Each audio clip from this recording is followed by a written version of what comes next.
Hey there, basketball fans and betting enthusiasts.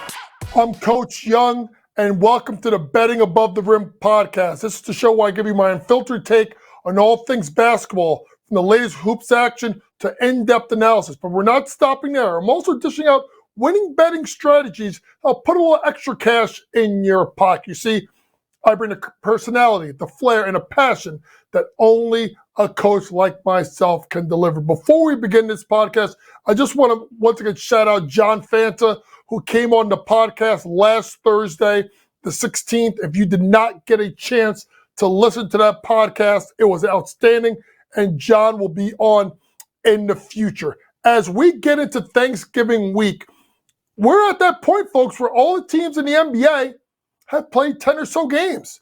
So we're getting closer.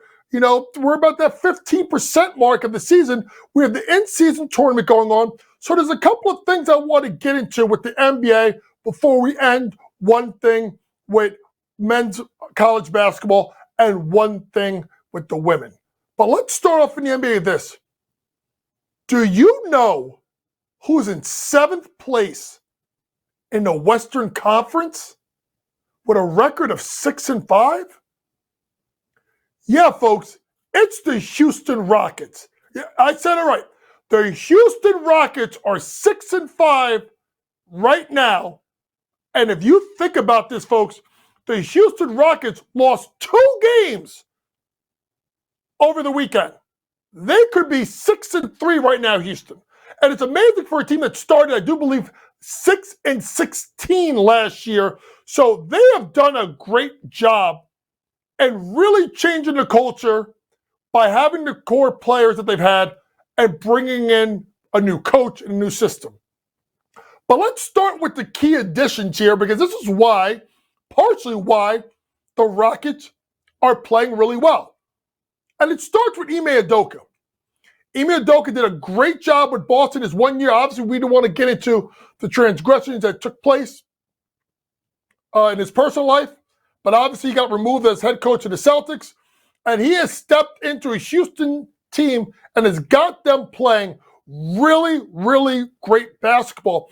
And the key thing with Houston, folks, is it's the defensive end of the floor where Houston is making their mark. Last year, Houston gave up 118.6 points per game, 28th. This year, 105.8. Second best in points per game allowed behind the New York Knicks. Another defensive stat, something I look at a lot with betting. Defensive rating, 118.6 last year, 29th. 107.8 this year, 4th. No team has jumped up that high and flipped the script defensively. And that has to do a lot with Ime Udoka and the job that he's done with the culture and the belief and what is going on there. Because when you have young teams, folks, they could score. We've seen the Rockets play in the past under Silas. Their problem has been they don't stop anybody. And having an adult in the room, a guy that was almost, I would call him the defensive coordinator for the Brooklyn Nets, and then had the Boston team being one of the best defensive teams his 1 year as head coach, I'm not shocked that their defense has been better. I'm shocked it's been this good, and I'm shocked at their record. I thought they were going to be better, but 6-5, 6-3 start is still amazing. Couple other newcomers to the roster. One right there, Dillon Brooks. I know, I trash this boy. But 12.7 points per game, 4.9 rebounds per game, and kind of that grit and that glue, that defensive presence that they need to go guard a primary wing scorer is something that Dillon Brooks, through all the bravado, all the trash talk, he's a damn good defender. So for him, he has been a big part. The other free agent signing, one of the others, has been Fred VanVleet leaving Toronto and coming over and playing with the Houston Rockets, giving you 17.4, 8.1 assists per game. Freddie is someone that I thought when he got his deal, I was like, oh, that's a lot of money for a guy that is an undersized point guard that can shoot the ball pretty well. But it's obvious that he is the floor general of that team. And he has done a great job of not just scoring, but getting guys shots. And I think that's the thing that I like about this Houston team is more unselfishness, more maturity. And that leads me to the third guy that they brought in, and that's Jeff Green. Listen, 6.5 points, 3.1 rebounds per game, not going to blow your stat line away. But his toughness, his defense off the bench, and most importantly, his leadership was something that was lacking in Houston. So when you're able to get a head coach at Ime Udoka, who's one of the best defensive coaches in the NBA, you go get a junkyard dog in Dillon Brooks. You go get a floor general and Fred VanVleet, and you bring in a Jeff Green as a role model, mentor, guy off the bench, you have improved your team exponentially. But it's also the development of some of the core guys that have returned. Tari Eason, although he's missed 6 games, he's going to be a big part of the rotation. You can talk about Amen Thompson, once he gets going. But 3 guys, 3 returners that have really been good for them. Number 1, Jalen Green. I know the points are down, but at 19.1 points per game, 4.6 rebounds per game, 2.9 assists, the big thing for me is he's shooting a 3 at a 37.3% clip, which is the highest of his career. And now he doesn't have to carry the load offensively and be a 22-point-a-game scorer when he's got VanVleet, he's got Dillon Brooks, so on and so forth. Second, Jabari Smith, the second-year guy out of Auburn. Still at only 12 points a game, 7 rebounds a game, but his field goal shooting percentage is up from 41% last year to 46%, and his three-point shooting percentage is up by 5%. So he's making more shots. And you could see this coming with Jabari when he was absolutely fantastic and was the best player in the Las Vegas NBA 2K24 Summer League. And it wasn't even close how great Jabari Smith was in the limited action that he faced. But if I'm going to talk about a guy that out of all the returners, or even the rookie Thompson, that I've been so impressed with, it's been the Turkish treat, Aloheren Sengun. I was a big fan of Alperen when he came out of the draft. I thought that he was an exceptional talent. I'm going to say something, folks. I'm going to call him Baby Joker. Now, I am not saying that he is going to be as good as Nikola Jokic, but his game is very similar. Folks, he's up to 19.8 points per game. He's a leading scorer right now for the Rockets, up by 5 points a game. He gets 8.2 rebounds, right about where he was last year. And his assists per game is at 5.7, up by nearly 2. Sorry, he's getting 20.1 points per game, Alperen. So, Sengun is this guy that I'm going to say this, is the best basketball player in the NBA that you don't know about. And it's time that you start to understand the greatness of an Aloheren Sengun and a young Rockets team that, to me, seems to be on a come-up. I would dare say a year or two ahead of schedule. Now, are they going to hold on to this 7th spot? I don't know. Maybe not. But if this team could sneak into the play-in tournament with the very low expectations, and if they could find their way to be in the top 6, you better put that Coach of the Year trophy and give it right to Ime Udoka, because that's going to be 2 places in 2 years that he turned around quickly. And you got to, like I said, talk about him, VanVleet, Dillon Brooks, Jeff Green, and all the returning guys. They've done a marvelous job down in Houston. But now let's talk about somewhere that isn't going so well, and that's Washington. Washington in this trade brought in Jordan Poole because they thought that Jordan Poole was a cornerstone player. I am here to tell you this early in the season, the experiment with him and Kuzma, it does not work. And Jordan Poole is not a cornerstone player. Think about this, folks. He was off the bench piece for Golden State. Starting now. Do you know, first off, that he gets less minutes a game now than he did when in Golden State? That shows you how poor he's been playing. How about going to his stats, folks? 20.4 points per game last year. 15.5 this year. Rebounds down 2.7 to 2.5. Assists per game down by 4.5 to 3.7. Shooting percentage down 4 percentage points, down to 39.2. And his three-point shooting percentage down by 6 percentage points. And a guy that has really looked passive, a guy that looks confused, and a guy that does not look like a cornerstone piece. So what do you do if you're Washington? You punt. And you punt quickly. Because I do think Jordan Poole holds value to contending teams as a guy that can come off the bench and score. He can't be the main guy, but he can be a piece.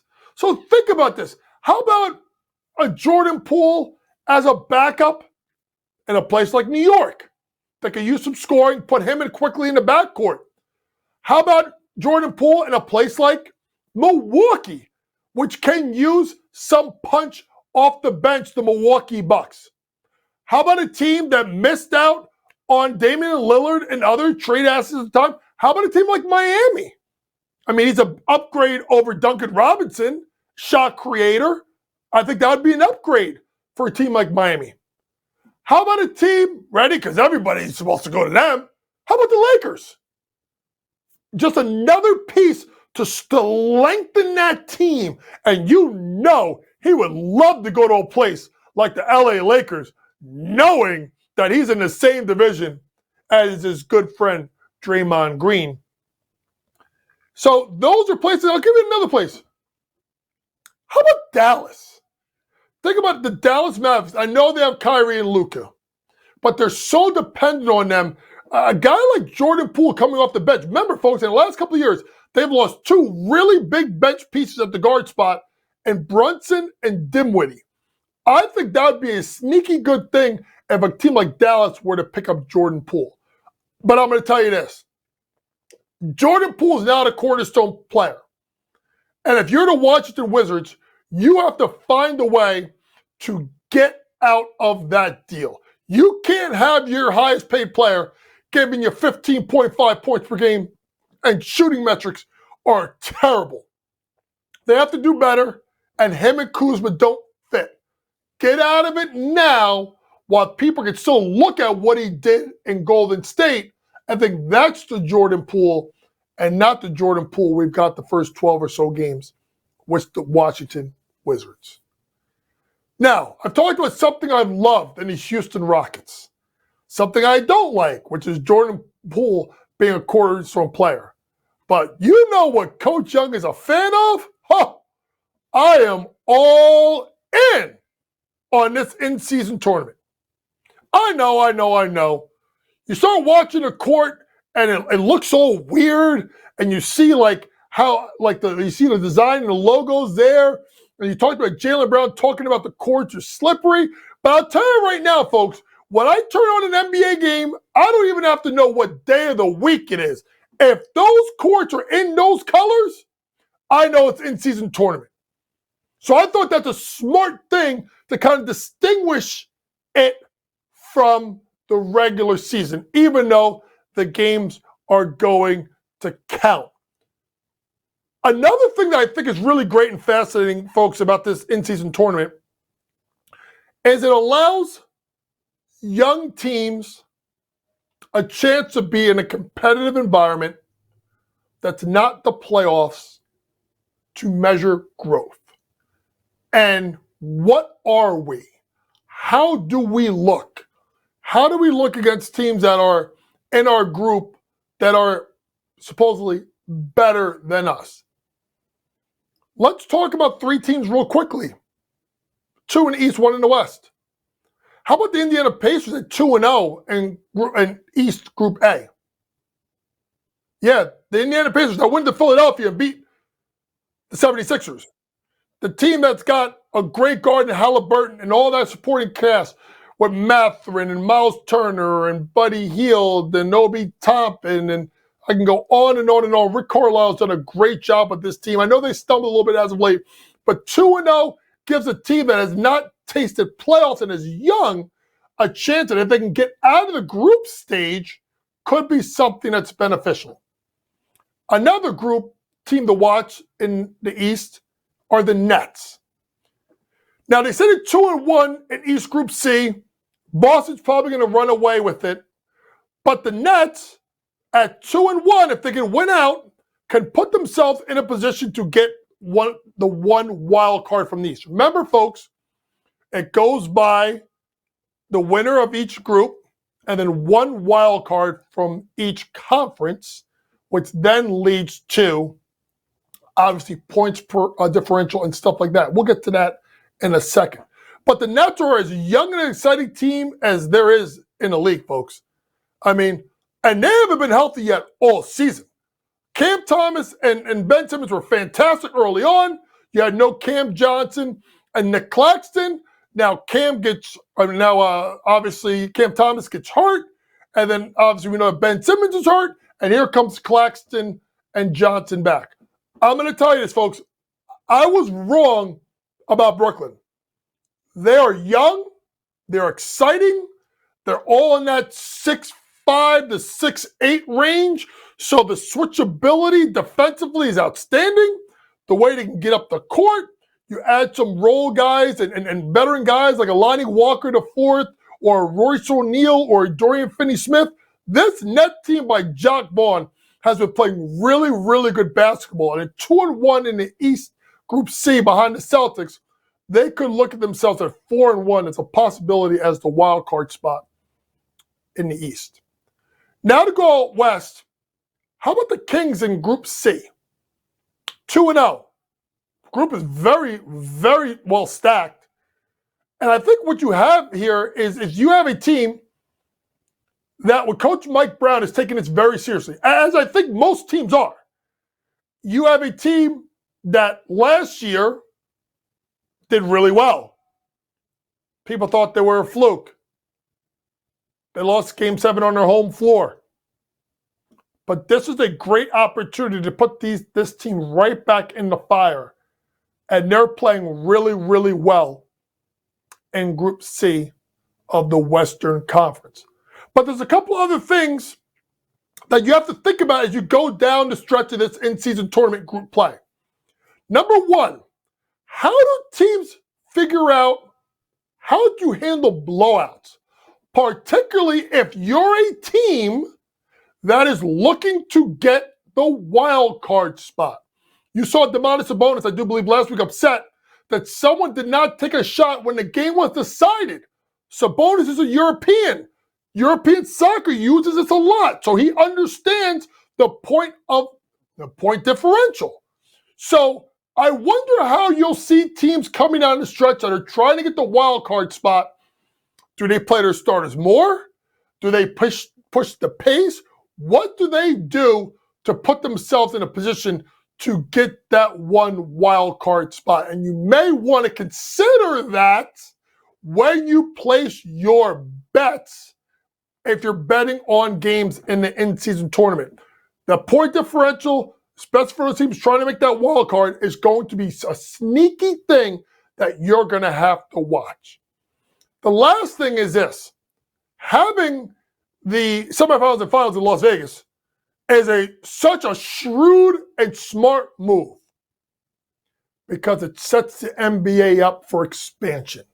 They want to see how they handle it.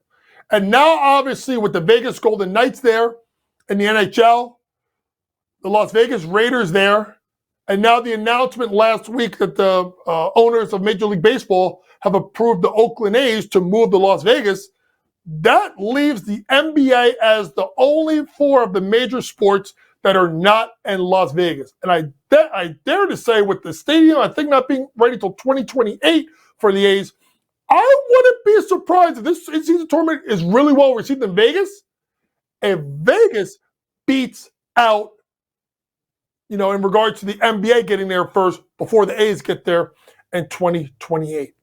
Let's go to the college game. And I'm going to come out and tell you, folks, the University of Miami is now a basketball school. You heard it. The U is a basketball school. And you know why? His name is Jim Larrañaga, one of the best coaches of this generation that nobody talks about. Do you remember when he made that run with George Mason to the Final Four and all the teams he beat? Look what he has done at the University of Miami. Think about this, folks. In his first 7 years, he had 6 20-win seasons and 4 NCAA tournament appearances. Then the lean years, 3 years, in which they went under 500 each year, and there was talks of, is Jim Larrañaga done? But think about this, folks, last couple of years. They're 60-19. They have an Elite 8 and a Final Four appearance. Folks, this is the University of Miami, and it's because of him. It's because of Jim Larrañaga and the job he's done with this roster. And with them making 2 deep runs in the NCAA tournament, they are so primed to make a third. When you look at this roster and you look at the transfer that came over a year ago, Nigel Pack, and what he is able to do and score. And then you bring him by Norchet or Mir, undersized 6'8", kind of reminds me of a Dennis Rodman, a rebounding machine who does an absolute great job. But folks, when I told you Wooga Poplar is their leading scorer, who is playing extremely well, Wooga is, and scoring at, I do believe, about 19 points a game at a crazy high clip. And then you could talk about the transfer of Matt Cleveland, who transferred in state. Could you imagine Florida State to Miami happening in football? Well, it's happening in basketball. Matt Cleveland has done a great job. So when you look at Miami, they are top happy, folks. All 5 starters are in double figures in points per game. And all 5 are shooting 46% from the floor or higher. I am such a huge believer in Jim Larrañaga and what he has done that I will say this.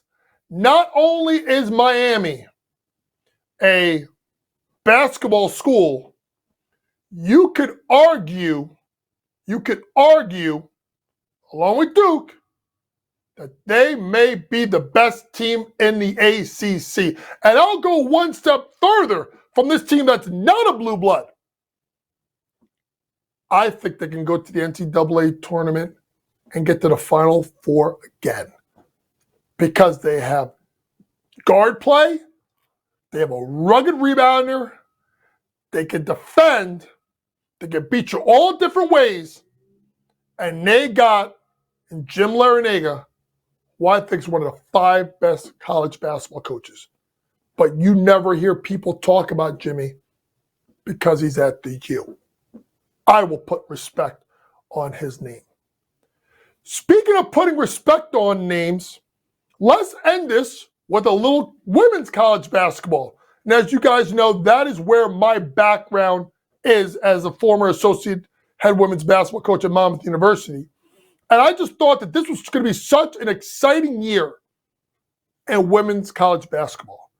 On the heels of a great NCAA tournament last year, on the heels of the 2 top WNBA teams making it to the WNBA finals. This year in women's college basketball, it is as exciting as it's been any year. But it's been because of the superstar players. When you think of a Caitlin Clark from Iowa, when you think of an Angel Reese, I know she's gotten herself into a little bit of hot water at LSU, but Angel Reese is still an outstanding player. Or this player right here, Cameron Brink, star center from Stanford. Or a player like Elizabeth Kitley, the starting center, 6'5" center for my buddy Kenny Brooks and Virginia Tech. But when you talk about the best player in college basketball, put that face back up. I'm going to say it. Paige Bueckers is the best women's college basketball player right now and will lead UConn to a national championship if she stays healthy. Think about this, folks. If you look at her stats, in 2021, fully healthy, 20 points per game, 4.9, 5.7 on 52.4% field goal shooting percentage. Folks, she's a point guard. And she was the best player on a UConn team that went to the national championship game and lost. She was the best player as a freshman. And then the injuries started to come into play. Missed part of 21-22. She missed all of 2023 with the ACL tear, and she's back. And it was funny. I was talking to John Fanta earlier today, and I gave my opinion to him to see what he thought, because I respect John as much as anybody in college basketball. And we disagreed. He went with Caitlin Clark, which I don't think is a bad, choice. But then he said, if Paige Bueckers can be the Paige Bueckers that he saw against South Carolina when she dropped 27, all bets are off. And I'm going to say this. That is the Paige Bueckers that I think you're going to get out of UConn. Listen, they have other players on that team. We know it. They're absolutely loaded.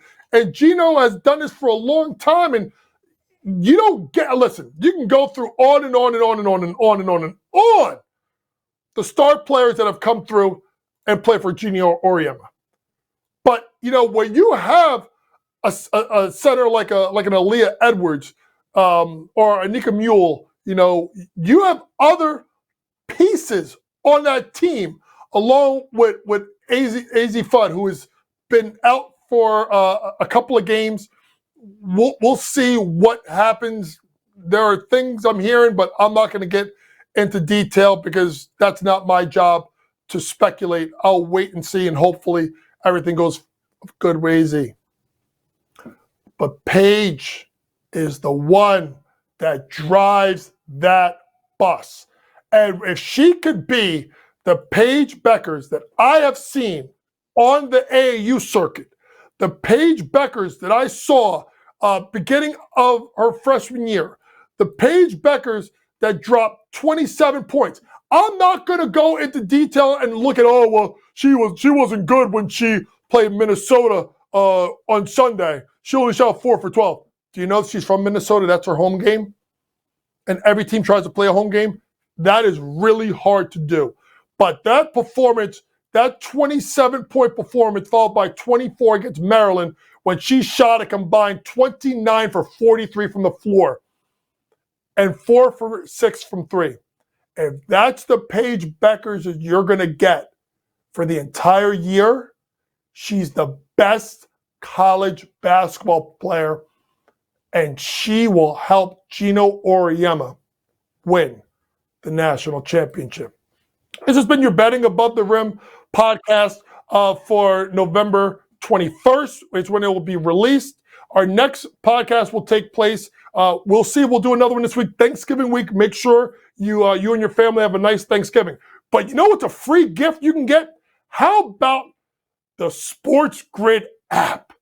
I've talked about this. This is the best app you need as a basketball enthusiast or any kind of sports enthusiast or a bettor. Why? We help you out. We give you picks. We give you trends. We give you stuff pregame, endgame, and all of the content that you could see on the network from guys like Kevin Walsh and Scott Farrell and Gabe Morency and Kevin Walsh and Joe Lisi and Donnie Rightside and James Young. And I can go on and on and on and on, but I can't because I got to go. Just go get that app and download it today or wherever you would download, whether it's Google or Apple. This has been your Betting Above the Rim podcast. Like I said, next podcast will be coming up soon. And make sure you download the app. And remember, always, SportsGrid. It's the way to go. See you next time.